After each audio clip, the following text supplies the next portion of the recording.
Hi, I'm Curt Sandvig with Red Carpet Report, coming to you from beautiful downtown Burbank at the 41st Annual Saturn Awards. How you doing, Carlton? Hello. It's good. It's good to see you again. Good to see you. What's going on? Not much. As I said last time, you've done two of my favorite shows. You did Nash Bridges and you did Lost, and you've done so much more since then. What's it like to have such a blockbuster in the movie theaters right now?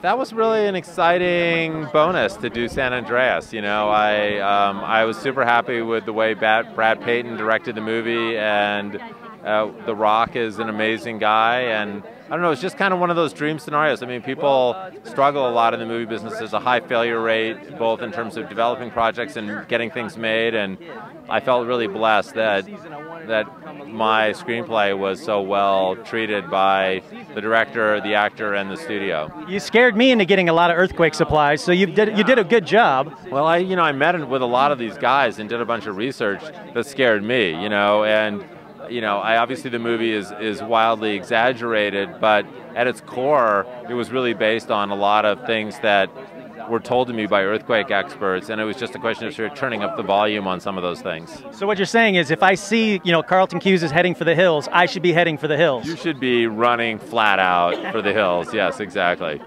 There was one thing I never got to ask you last time I talked to you about Nash Bridges. You guys never got to end the show. It just kind of ended without you.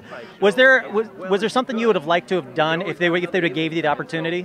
Yeah, definitely. I mean, I would have loved the chance to finish the story. The problem is that network television is usually like the Pony Express. You ride the horse until it drops dead underneath you, and that was the case of that show. We finished the season, but we didn't know that was going to be the last season. But I would have liked to have seen, Don retire, get married, have some sort of closure in his career or something, that would have made it feel more, definitive. Is that why you liked having so much control over the end date of Lost?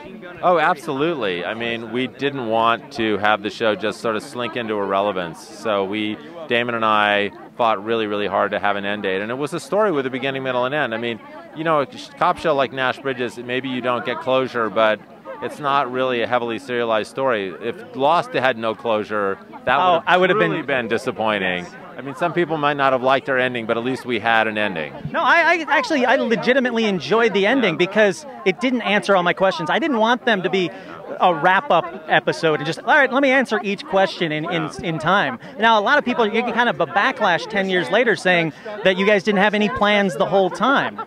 That's not true. I mean, we did have plans. I mean, but, any creative process evolves over time. So we had more over time, but we had pieces of that story all the way from the beginning. I mean, in the end of the first season, we plotted out a lot of stuff about the Dharma Initiative and the backstory of the island, and we just kept building on that over time. I mean, creativity doesn't come to you in one fell swoop, so that, I think, the show was a reflection of some advanced planning and a lot of, evolution over the 6 years that we as a group of writers sat in a room and talked about it.